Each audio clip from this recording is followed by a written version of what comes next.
5 anos após o lançamento do aclamado Brown Sugar, D'Angelo retorna com seu segundo álbum, Voodoo. Lançado em 2000, esse disco já nasceu um clássico por incorporar de forma moderna traços de hip hop, rock, R&B e música eletrônica ao bom e velho soul. Hoje, eu, Nick Silva e Maurício Amêndola estamos aqui para falar um pouco sobre essa obra, que abriu o novo século mostrando caminhos possíveis para a música preta norte-americana que ganharia a partir dali cada vez mais popularidade. E aí, Mal, como você tá? Fala, Nick. Beleza? Valeu pelo convite aí. Fala dos meus discos preferidos, o Voodoo. Nossa, esse disco é um absurdo. Eu já quero começar perguntando como que foi seu primeiro contato com esse disco. Como você chegou a ele? Deixa eu pensar. Então, na verdade, quando eu era criança, né? Eu tinha uns 10 anos. Eu já assistia bastante MTV. E eu lembro desse clipe. Eu lembro do clipe do Untitled. Caralho. Só que não foi uma época que eu parei pra ouvir, assim, né? Eu ainda não. Eu só sabia porque esse clipe eu lembro que fez muito sucesso, passava muito e. Acho que. Lembro do VMA, assim, sabe? Mas eu era muito novo e não era exatamente o tipo de som que eu ouvia nessa época. Mas eu acho que foi lá pra 2007, mais ou menos, que eu devo ter tido contato com esse disco, que foi uma época em que eu comecei a ouvir muito R&B dos anos 90, hip hop, e eu já ouvia o Brown Sugar, eu ouvia antes desse, né? Eu já gostava do Brown Sugar, e é engraçado, porque o Voodoo foi um disco que, a princípio, eu achei ele meio difícil, assim, sabe? Ele não me pegou tanto quanto o Brown Sugar de cara, assim. Inclusive, eu acho que isso diz muito sobre o próprio disco, né? É um disco que... Sim. Ele tem um cozimento meio lento, vamos dizer assim, né? Uma e coisa até por meio... ter, tipo, 1h18, né? Ele é Exato. gigantesco, assim. Ele é meio épico, assim, né? Uma epopeia neo-soul, R&B, hip-hop, jazz, com influências latinas. E acho que as músicas, elas... Isso que eu acho que é o que mais difere do Brown Sugar, são músicas que não tem uma estrutura muito convencional, né? Assim, não são músicas que você vai lá, você reconhece claramente o refrão, você reconhece a intro, você reconhece a hora que tá o verso, que vai criar a ponte, que vai ter a parte C. Não é muito, assim, um disco muito decantado, né, pro ouvinte. Então eu acho que eu demorei um pouco mais para até entender mesmo esse disco, especialmente em relação ao Brown Sugar, que é um disco mais fácil, mais, como o nome diz, mais açucarado, vamos dizer assim, né? Ele mais de bate-pronto, né? O Voodoo, acho que foi um disco que eu precisei de uma maturidade um pouco maior como ouvinte para eu entender a ideia. E aí eu gostei dele, mas eu comecei a gostar mais ainda conforme eu fui ouvindo cada vez mais, né? Eu acho que é um pra disco mim também foi isso, assim. Bem gosto adquirido, assim.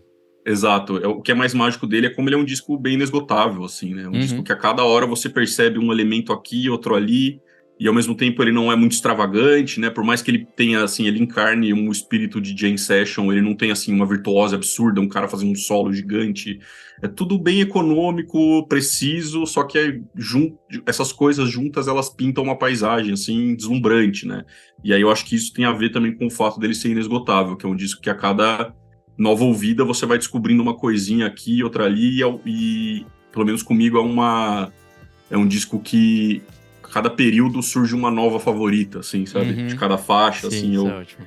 Enfim, pra começar, né? Mas eu só resumindo o que você me perguntou, acho que foi um disco que eu descobri primeiro e fui gostar depois, sabe? Assim, disco que eu acho que diz um pouco dele, tá um pouco à frente da perspectiva que a pessoa tem, né? Da expectativa, melhor dizendo, que a pessoa tem sobre um disco, do que é um disco de R&B nos anos 2000, né?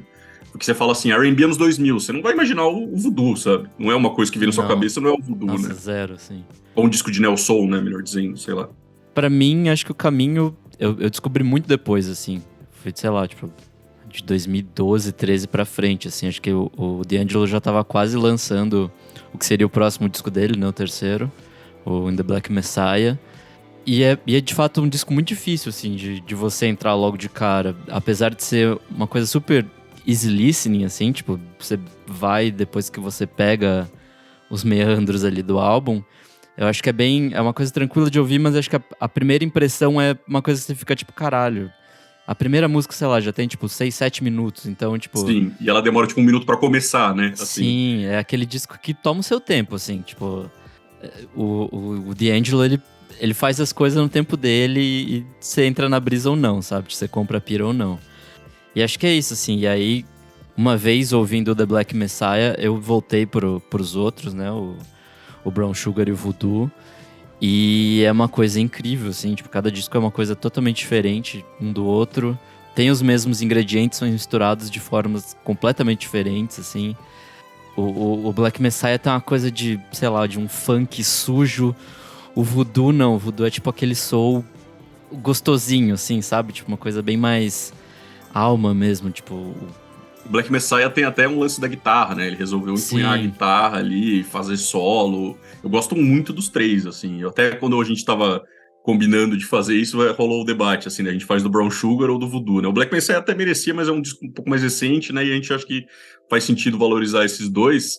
E aí eu falei pra você que eu gostaria de fazer do Voodoo, porque eu acho assim, o Brown Sugar é um disco que calcou o Neo Soul ali, né? Ele sim. deu A base ali do que a seria. base, exatamente, do que seria o Neo Soul, e depois viria o Baduísmo da Badu e o do Maxwell também, que são ótimos discos também. E eu acho que a gente poderia muito bem fazer do Brown Sugar, assim, seria tranquilo. Só que eu acho que o Voodoo, ele tem um salto criativo ali do D'Angelo, que são 5 anos, né, que Uhum, separam os dois discos, que eu acho ele similar, por exemplo, ao do Music of My Mind pro Talking Book do Stevie Wonder, assim, sabe? Dois tá. são grandes discos, o Music of My Mind pautou o R&B, o soul pop dos anos 70, só que a hora que o Stevie Wonder falou, não, agora eu quero fazer um negócio aqui que é diferente, é que nem o D'Angelo com o Voodoo, né? Tipo, é uma hora que ele falou assim, não, agora eu vou fazer o que eu quero, as músicas não vão ter uma estrutura muito convencional, eu quero chamar um monte de músico foda. Então eu acho que o Voodoo ele tem esse a mais do Brown Sugar, né? O Brown Sugar ele é um disco um pouco mais afável, talvez seja a palavra, assim, né? O Voodoo ele é mais desafiador, né? E por isso talvez ele seja, na minha opinião, um pouco mais clássico, assim, né? E eu acho que tem uma coisa também do Brown Sugar que ele tem muito a cara do tempo dele, assim. Ele tem a cara dos anos Muito. 90. Uhum. Aquele tipo de batida e não sei o quê. Ele é muito fruto do seu tempo, assim. Apesar de ter, né, setado que vai ser o futuro, ele ao mesmo tempo é muito fruto do seu tempo. O Voodoo não. O Voodoo ele foi feito de uma forma mais clássica, mais, tipo, mais analógica e tal. Então ele tem essa coisa de ser atemporal, assim. Não é porque tem rap, mas... Sim. sei lá, eu imagino ele fazendo esse disco nos anos 80 ou, tipo, nos anos 90, 2000. Se alguém fizesse, tipo, esse disco foi lançado ontem, eu falo, beleza, foi mesmo. E, tipo, tá tudo bem, sabe? E é isso, assim, acho que essa coisa da jam session, de gravar tudo ao vivo, de fazer tudo com muito músico foda, tipo Questlove na bateria, reproduzindo o que o Jay Dilla queria fazer no MPC. Exato. É uma coisa de maluco, assim, e aí, enfim, surge esse clássico instantâneo, porque acho que ele já nasceu com esse peso, assim, né, de ser transformador, apesar dele ser todo gravado, né, ainda em 99 ali, tipo 98, 99, ele diz o que é o futuro. Acho que muitas das coisas que surgiram a partir dali, tipo, bebiam muito desse neo soul, né, que já tava sendo produzido ali desde 95, 96. E eu acho que o interessante é que o D'Angelo poderia muito bem ter feito um epílogo do Brown Sugar, assim, né? Eu acho Sim, que talvez a gente nunca sabe como funciona a cabeça dele, né? Que ele é um dos caras mais assim que tipo somem mesmo do mapa. Ele respeita muito o processo artístico e criativo dele, mas eu imagino que ele deve ter soltado o Brown Sugar. Ele fez sucesso, ele estourou e aí ele não foi passando um ano, foi passando o outro e acho que ele não estava satisfeito em continuar com aquilo, assim, né? sim. E até isso que você falou da Jam Session, que é entrando um pouco mais na história do disco, que ele entrou no Electric Ladyland, né, que é o estúdio lendário lá de Nova York, e ele ficava fazendo Jam Sessions eternas, assim, ouvindo os discos, né, ouvindo Marvin Gaye, ouvindo Curtis Mayfield, ouvindo Funkadelic, e viajando no piano, e pensando nas batidas, isso que você falou do Questlove, que é um cara, assim, tipo, acho que são muitas participações nesse disco, mas, assim, o cara decisivo, assim, o copiloto do Sim. D'Angelo é o Questlove, né, porque a bateria desse disco... tem até uma entrevista dele do Questlove na Red Bull, pra Red Bull, que ele fala sobre esse disco, que ele fala que no começo ele não entendia o que o D'Angelo queria, assim, que o D'Angelo ele queria seguir isso, como você falou, a batida do Dilla, que é sem metrônomo, é meio pra trás, é meio atrasada, ela é meio assim, intencionalmente errada, entre aspas, e Acho que o vale Questlove, só ressaltar que o Jay Dilla era um produtor de hip hop, basicamente. E lendário. a grande coisa dele que ele trouxe ali no final dos anos 90, começo dos 2000, foi fazer batida mais humana, assim. Quando você tá no MPC, você pode quantizar as coisas, que é colocar as coisas exatamente nas batidas.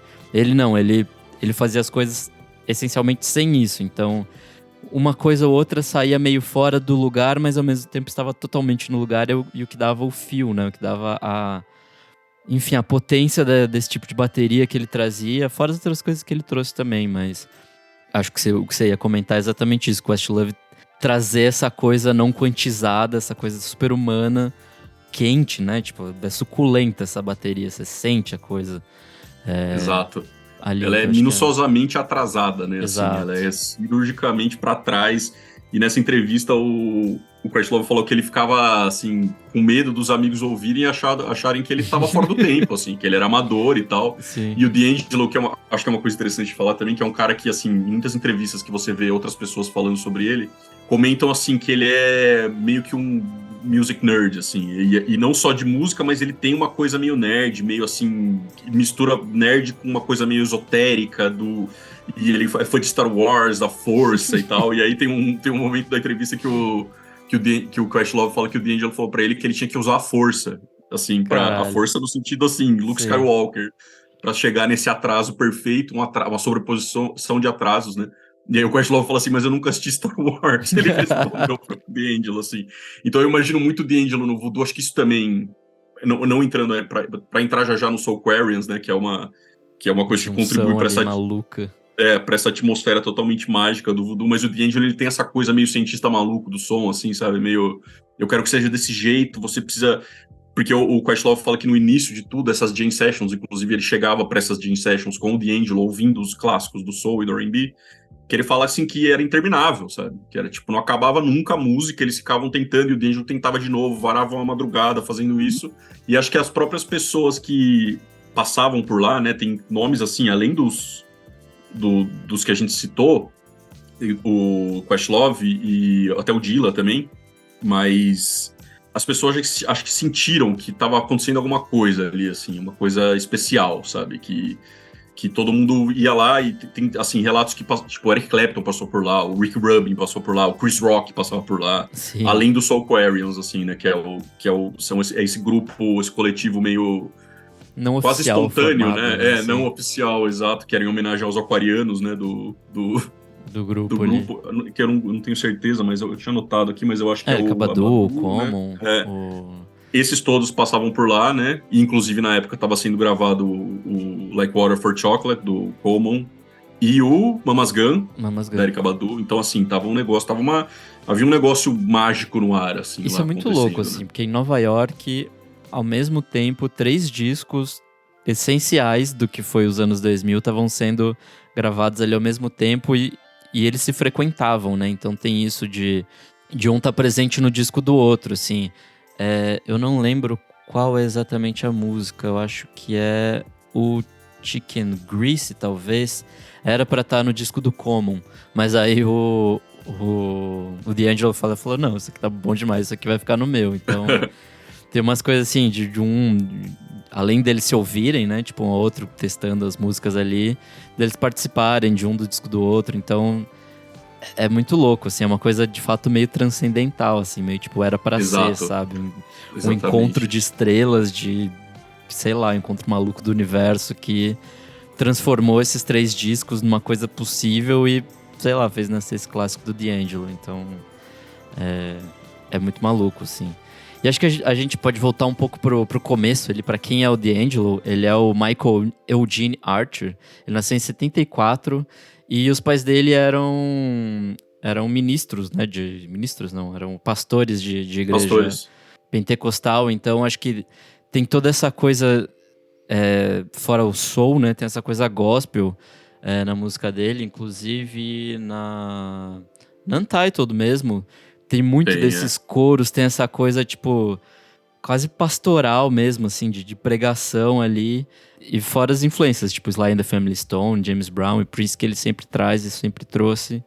Acho que essa base dele ali de fazer música gospel faz muita diferença nos primeiros 2 discos, assim, tipo, essencialmente, assim.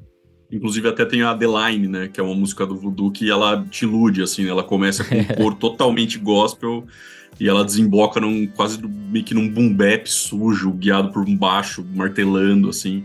Eu acho que resume um pouco, né? O Voodoo ele consegue ser imprevisível com muito pouco, assim. Eu acho que ele surpreende sem precisar, assim, uma extravagância muito grande, né? Sem precisar disso. E aí também acho que vale a pena a gente falar que entre o Brown Sugar e o Voodoo, né, se passaram 5 anos aí, é uma coisa bem, bem grande, e nesse meio tempo ele teve um bloqueio criativo, assim, essencialmente. Ele fez alguma contribuição ou outra para filme ou para aparecendo em outras coisas. Ele participou do Nothing Even Matters, da Lauryn Hill, simplesmente presente no Miseducation of Lauryn Hill, que é um disco fodástico. Ele participou de algumas trilhas sonoras ali, ele fez inclusive a trilha do Space Jam, então um filme classiquíssimo também. E aí, enfim, todo esse tempo aí ele continuou meio que produzindo, assim, mas nada parecia funcionar tão bem, pelo menos do jeito que ele queria, e sei lá, esse salto criativo que a gente já comentou aqui. E um momento decisivo é quando ele tem o primeiro filho dele, que é o momento que ele faz a primeira faixa, que é Send It On, que é uma música bem bonita também, e tá presente no disco. Nossa, eu gosto demais dessa, é uma das minhas preferidas do disco, assim. Eu acho que ela é muito Princeana, assim, né? Ela Sim. é Princeana, e ela é bem romântica, e ela tem um crescente ali no meio que, nossa, me pega demais, assim, que é a parte que ele quebra tudo e fala Hold on, be strong, e aí vai crescendo, e volta tudo de novo, assim, essa é sensacional, gosto muito, muito mesmo. É pra esposa dele, né, e pro filho, acho que é... Sim, é lindíssima. Não, uma coisa que eu ia comentar que você falou sobre o bloqueio criativo é interessante que ele teve um bloqueio criativo, assim, né? Que eu acho que nesse sentido pro D'Angelo seria assim: tem um bloqueio criativo porque não quero fazer exatamente o que estava fazendo no Brown Sugar, assim, né? Ele não queria repetir a fórmula. E o que ele fez? Ele foi lá fazer jam sessions intermináveis, Sim. ouvindo os clássicos até ele conseguir chegar numa ideia do que ele gostaria. Então acho que isso deixa o voodoo mágico também, né? Quase uma emoção criadora ali na marra, assim, sabe? Sem exatamente assim, eu quero fazer isso, esse disco vai ser assim, né? Ele só viu no que dava, né? Foi trocar ideia com o piano ali, ouvir as músicas que ele Meio que amava. back to basics, assim, né? Tipo, voltar pros clássicos, Exatamente. voltar a tocar piano. Que eu não sei, o Brown Sugar ainda pra mim, ele... Existia uma coisa de tentarem colocar ele no meio do hip hop, assim, tipo, porque Sim. era a grande força emergente ali no comecinho, na metade dos anos 90, né? Tipo, tava crescendo muito o número de bons discos de hip hop e tal, então meio que tentaram colocar ele nesse balaio, mas ele nunca foi um rapper, essencialmente, Exato. né? Ele era um cantor de Não, soul e tal. E quando existe o rap nesse disco, é uma coisa dele falando, tipo, vou chamar quem sabe fazer aqui, mas esse não é meu rolê. Tipo, que ele chama o Redman e o Method Man na terceira faixa, o Left and Right, que é, tipo, de fato aquela batidona de hip hop e tal, mas ele fala, ó, isso aqui não é comigo, tipo, esses caras sabem fazer. Sim. É engraçado isso do Brown Sugar, porque que eu acho que também reverbera bastante no voodoo, que o D'Angelo, ao mesmo tempo isso que você falou, ele não era um cara do hip hop, né? Por mais que ele tivesse, assim, uma persona que tivesse a ver, né? Um cara, assim, estilosão, cool e tal. E, ao mesmo tempo, ele também não era a vibe do R&B dos anos 90. Quer dizer, ele não dialogava muito com o Boyz II Men, com a Whitney Houston, com a Mariah Carey. Ele era outra coisa, assim, né? Ele tava tentando renovar as possibilidades do R&B ali, com o Neo Soul, com os clássicos debaixo do braço, assim, né? Ele tava tentando dar uma nova cara para aquilo que tava consolidado numa linguagem muito mais pop, né? Com batidas muito mais digitais e tal. O R&B nesse final de anos 90 aí tava virando uma coisa, tipo, cantar sobre batidas de rap, assim, tipo... Sim. Uns Usher da vida e tal, fazendo umas paradas, tipo, que já era meio, sei lá... esquisito pra época, ou pelo menos ele não se conectava com isso, assim, tipo... Sim. Foi zero o rolê dele ali, então... Eu não sei se essencialmente ele tava querendo reinventar a roda ali, redescobrir uma nova coisa, mas pra mim é isso, assim, ele se reconectou com as coisas antigas pra, tipo, trazer de volta o soul, né, tipo... Que era uma coisa que meio que na época não existia tanto, assim, tava meio perdido, pelo menos nesse mundo mais pop. Exato. E aí conseguiu atingir o mercado ainda, né? Isso é... Sim, com os Isso foi dois um negócio... discos, né? Isso é maluco, Exato. assim, tipo... os números de venda desse disco, assim, é uma coisa de maluco, assim, de ele atingir uma popularidade que, sei lá, tipo, pra época talvez não eram os números mais gigantes, mas pra você pensar um artista preto que tá fazendo um estilo ali que, sei lá, ficou meio que teoricamente preso nos anos 70 e 80, tipo, é maluco. Músicas longas, né? Não tem um Sim. refrão pegajoso. E numa época que, assim, que dominava as paradas era N5, Limp Bizkit, Nelly, Sim. o Eminem nessa época, né? Então, assim, tinha muito cachorro grande ali pra ele brigar e ele passou... E o Voodoo passou 2 semanas no Billboard 200, em primeiro, né? Então, é uma coisa... Assim, é importante falar disso, assim, também, né? O valor de mercado mesmo que ele conseguiu atingir, mesmo não fazendo uma música tão pronta pro mercado, né? É, o maior single, tipo, o single que mais fez sucesso desse disco tem 6 minutos, assim, tipo, Exato. mesmo pros anos 90 ali, no começo dos 2000, isso é impensável, assim, então... E falando em músicas, qual que é a sua favorita do disco, ou favoritas? O que Nossa, você traz eu de acho destaque? eu acho que as músicas que eu mais ouço desse disco, eu acho que são Ceneron, tá uma das que tá entre as que eu mais ouço. Great Day in the Morning, que vira Booty depois, mas principalmente Great Day in the Morning é uma das músicas que eu mais gosto. Spanish Joint, eu acho uma música Spanish muito Giant é muito foda. boa.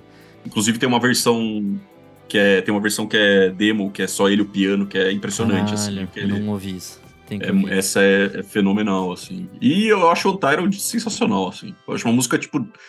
Eu acho que Untitled é uma música que, tipo, ela chega no nível das grandes baladas sexys do Prince, assim, sabe? Tipo, Slow Sim. Love ou Do Me Baby. Eu acho que é uma música... E ela... O clipe dela, né? Foi uma coisa que... Eu acho que é um tema que também tem que acontecimento ser falado, ali, né? assim. Tipo, a gente pode voltar pra ele depois, mas eu quero falar de Spanish Joint porque essa música é Uhum. fodida, assim. Ela tem uma coisa nada espanhola, na verdade. Acho que, sei lá, eu não vejo muita Tem umas coisa. influências latinas um pouco ali. Tem uma... De É que pra levinho, mim, assim. o que pega é a bateria do Questlove nessa música. Tem uma coisa super Absurda. jazzy, assim, tipo... De ser essa batida pra trás, mas ao mesmo tempo ela tá encaixada num negócio meio jazz, ela vai pra uns cantos meio maluco. As linhas de baixo dessa música é muito foda, tipo, ela vai subindo e descendo, assim, fazendo um caminho. É muito linda essa faixa. E, puta, sei lá, eu amo demais essa música. Devil's Pie também é outra música fazendo uma coisa meio bem Prince também, meio tipo nasty, assim, tipo... Sim.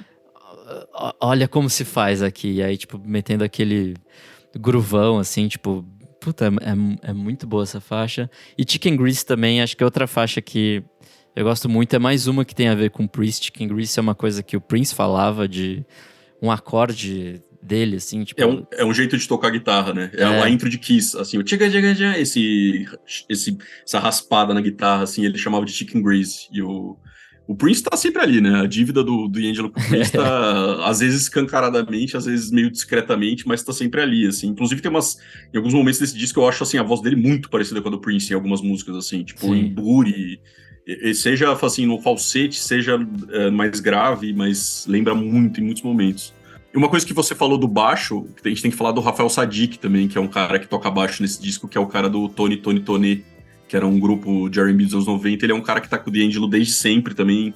Inclusive, eles têm umas músicas que são eles dois, que é solo, assim, né, single. Uhum. E o baixo dele em todo o disco, né? O baixo de Radosan Feel, o baixo desde Lady, lá do Brown Sugar, que inclusive eu vi uma entrevista do Thundercat, que ele fala que é um dos baixos preferidos dele, né? Acho que isso já credencia bastante, assim, que é o Rafael Sadiq, que é esse cara que ele também não é, que é muito a linha do voodoo, não é um cara, assim, que vai lá e vai fazer 3 mil solos de baixo, é uma coisa super econômica, no ponto, afiada, assim. Eu acho que esse é um grande ponto desse disco, assim. Não existe nada que é a mais, assim. Tá tudo, tipo... Exato. Apesar de ser um disco maluco e grande e muito gigantesco, assim, tipo gordo, assim. Uhum. Ele tá no ponto, assim, tipo, tá tudo ali, tá... Sabe, tipo... É muito inexplicável, assim, o quanto... Ao mesmo tempo que é econômico, ele é, tipo, grandioso e tal. Sim. E acho que a maluco. mix ajuda muito também, o som de caixa dessa... Sim. Lógico, tá o Questlove tocando lá, mas assim, a mix e a master, né? Como soa bem tudo, assim. A caixa que você falou do Spanish Joint, a batera, assim, a caixa dessa música é impressionante, assim, o jeito que ela soa, né? Eu acho que é cristalino, assim, é muito, muito foda. E acho que isso tem a ver com tanto nerd que ele é, né? Tipo, ele e a galera que Exato. tava envolvida ali, então... E acho que uma coisa muito importante você falar desse disco também é que ele foi gravado basicamente de forma analógica, assim, e meio que ao vivo. Então, não tem muito overdub, não tem muita coisa, não. Tipo, é aquilo ali meio que foi o que surgiu de todas as sessions que eles faziam e tal. Então, acho que explica um pouco a demora de gravar daquele jeito e explica também esse som muito orgânico, assim. Acho que enquanto o Brown Sugar tinha essa coisa mais anos 90 ali de ser super gravado, esse não, esse é mais fluido, assim, ele só vai. É, só o som de bateria, a diferença que tem do Brown Sugar pra esse, né? É um Sim. negócio, tipo, muito gritante, assim. E tem mais dois músicos que eu acho legal de citar desse disco, que é o Pino Palladino, que é um baixista que também tocou, além do Rafael Fudidaço. Sadiq, que é o cara que toca com o John Mayer hoje em dia, John Mayer Trio. E pai do Rocco, que é o baixista também do Yusuf Dias, além de outras Ah, pô, coisas. nossa, então. Não sabia. Família manda Foda. bem. E o Roy Hargrove, que é o trompetista, que é basicamente o primeiro ataque do disco, que é o no Playa Playa, né? A primeira Nossa, música essa música é que foda. demora, tal, canta, e a hora que vem o pana, tana, é o Roy Hargrove, que era um... É muito doido a história dele, porque é um cara dos anos 90 que ele era muito prodígio do jazz, assim, era um cara que tava fazendo um barulho, assim, ele tocava...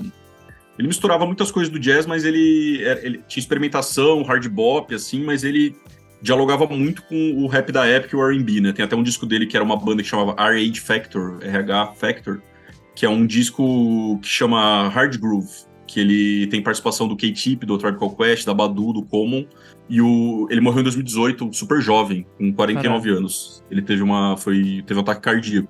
E é um cara que tá nesse disco também, assim. Tem o DJ Premier, que faz os scratches no Left and Right, que você citou.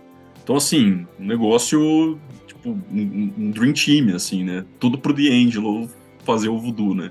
E também muitos ali participaram dos discos do Common e da Badu, né? Isso que você falou dele ser, que vem muito desse lado nerd dele, né? Eu fico imaginando, porque ele demorou 5 anos, né? Do Brown Sugar pra esse, aí ele demorou Sim. 14 pro Black Messiah, né? Então, tipo, o que aconteceu ali, né? Imagina que É que rolou, né? os anos 2000 pra ele É, foram meio complicados, assim. Teve, tipo, prisão por posse de droga. O Jay Dilla sim, morreu no meio desse caminho. Ele bateu o carro, quase morreu. Teve um monte de rehab nesse meio de caminho. Então, sim. é um pouco explicado esse longo tempo de maturação pro próximo disco. Mas é isso também, né? Eu acho que ele faz as coisas quando ele tem o que falar, assim, tipo... Tem o que mostrar e ele vê que, tipo, ele tá na vanguarda de alguma coisa, assim. Acho que... Ele não sai a passeio, né? Ele não vai pro estúdio a Então. passeio, assim. Dá pra entender. Ou ele vai muito a passeio até sair alguma coisa que é de verdade, assim, né, na opinião dele. Uma coisa que eu achei legal falar também é do lance do clipe do How Does It Feel, que ele não gostou muito da repercussão, né? Sim. Pra quem não viu esse clipe, é basicamente ele nu cantando em um fundo preto, assim. É um clipe lindíssimo, tem uns É, shots, tipo, fudidos, mas é meio que isso, assim, tipo, um negro super forte, super masculinizado ali, cantando, e aí, após isso, ele, tipo, foi muito hipersexualizado, assim, pela mídia, por todo mundo, então... durante a turnê ali do disco, durou acho que até 2002, se eu não me engano, tinha uns episódios bizarros, assim, tipo de umas minas pedindo pra ele tirar a camiseta no meio do palco.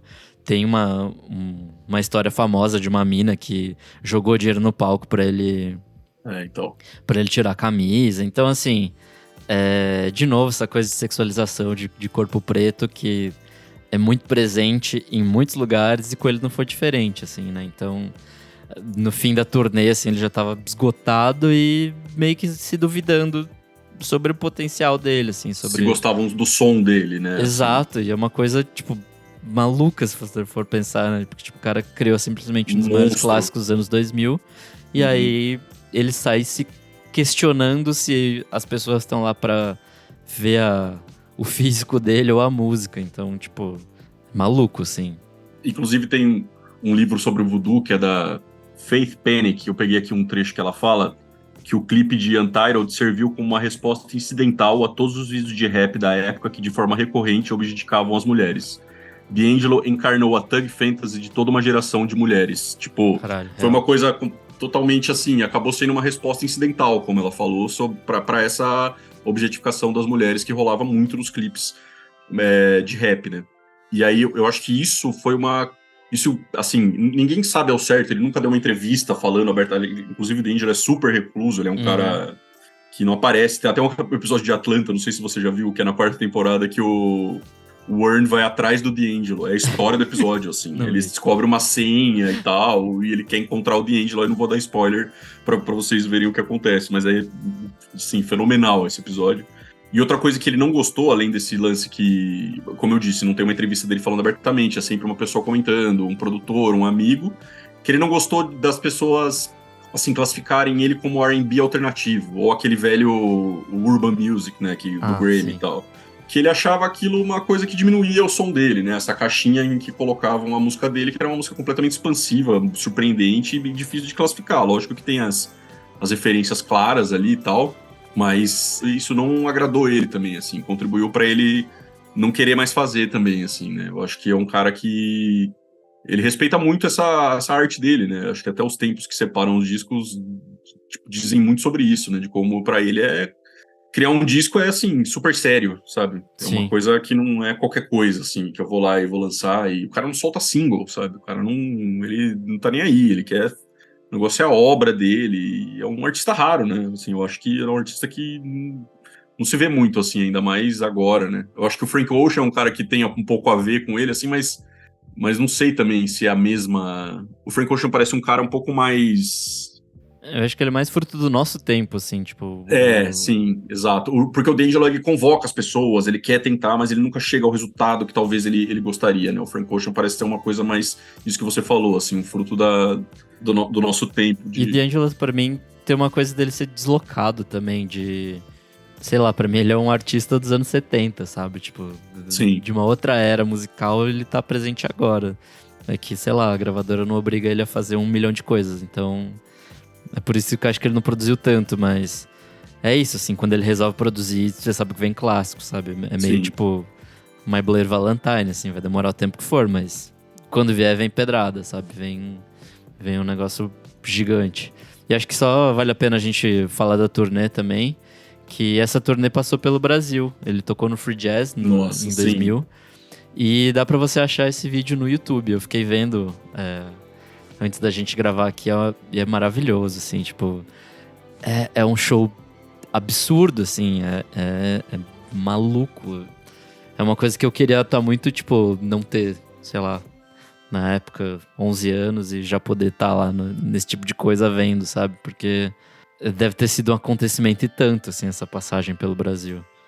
E sabe-se lá, né? Se algum dia isso vai acontecer de novo. Isso é o que nos deixa triste. Eu simplesmente acho impossível, assim. Acho que não vai chegar, não.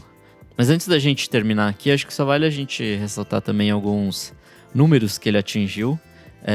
Logo na estreia ele já foi pro top 200 da Billboard. O álbum vendeu 500 mil cópias nos primeiros 2 meses de lançamento, então isso é coisa pra cacete, assim. Estima-se que até 2005 vendeu 1,7 milhão de cópias, então é muita coisa.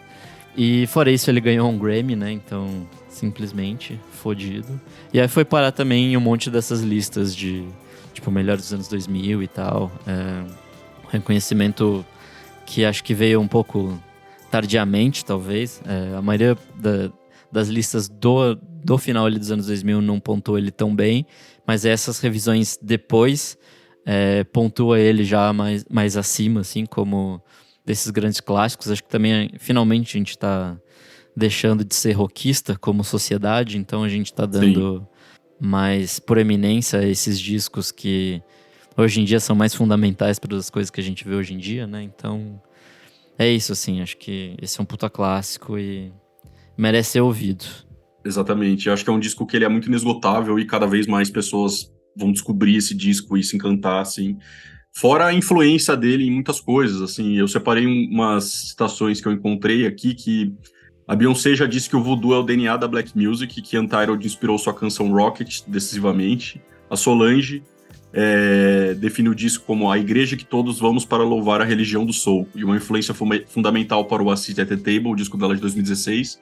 E o Thundercat disse que depois do voodoo todos os bateristas queriam soar como Questlove, né? Curioso, porque o Questlove ficou até ressabiado com aquela história e agora, segundo o Thundercat, né, muita gente tentou imitar ele.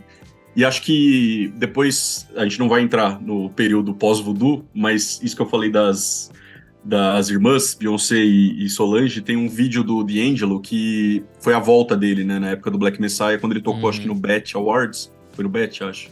Sim. Não. Foi? No que ele toca...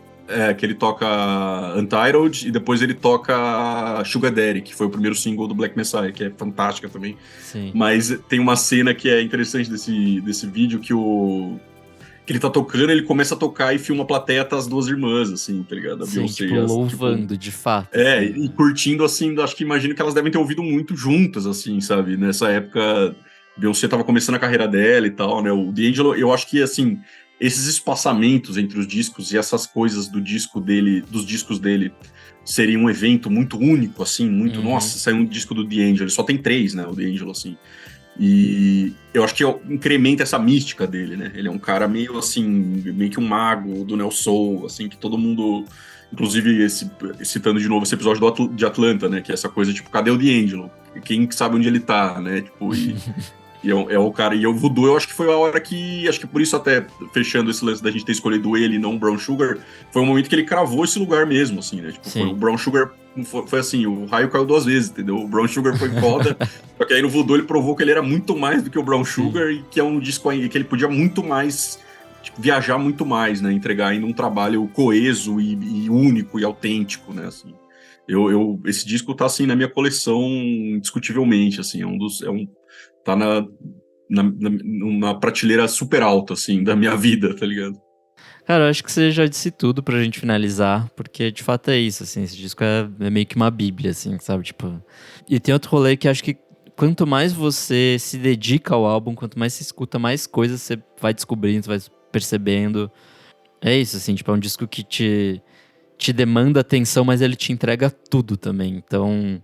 É meio que isso, assim, tipo, só mergulha nele, mergulha no Brown Sugar, mergulha no Black Messiah, porque são 3 clássicos, assim, feitos com espaços de tempo muito gigantes entre um e outro, mas valem a pena, assim, vale a pena acompanhar essa trajetória, porque ela meio que definiu o rumo de muita coisa, assim. Eu acho que o Black Messiah ainda não deu tempo da gente ver tudo que ele foi e o que ele vai ser daqui pra frente, né? Mas o Brown Sugar, o Voodoo, a gente já sabe tudo que ele se tornou, assim, culturalmente, né? Então, enfim, é um disco irretocável e maravilhoso demais. Mal, muito obrigado pela participação. Onde as pessoas te encontram, onde elas te leem? Eu sou editor do Monkey Bus, né, onde o Nick também trabalha, e eu tô por lá, mal_amêndola no Instagram, mas principalmente lá no Monkey Bus. Inclusive tem uma matéria minha lá, um artigo que se chama Gabarito D'Angelo, que eu destrinchei Bom demais. Os 3 discos dele, pensando a partir dessa perspectiva, assim, né, desse gabarito, né, que são 3 discos, cada um à sua época, cada um com a sua especificidade, e os 3, assim, na minha opinião, nota 10, assim. Acho que é um caso muito atípico da indústria, né? Assim, a gente vê muitas sequências avassaladoras, muitos períodos absurdos, mas assim, ele tem literalmente, considerando que o Voodoo saiu já nos anos 2000, né? Assim, mesmo que tenha sido em janeiro, ele tem literalmente 3 clássicos em 3 décadas diferentes, assim. Né? É uma coisa e aí tá nessa matéria lá. E de resto, eu que agradeço. Eu sempre gosto de participar do programa, mas esse foi especial, assim, porque o Voodoo tá no meu coração demais, assim.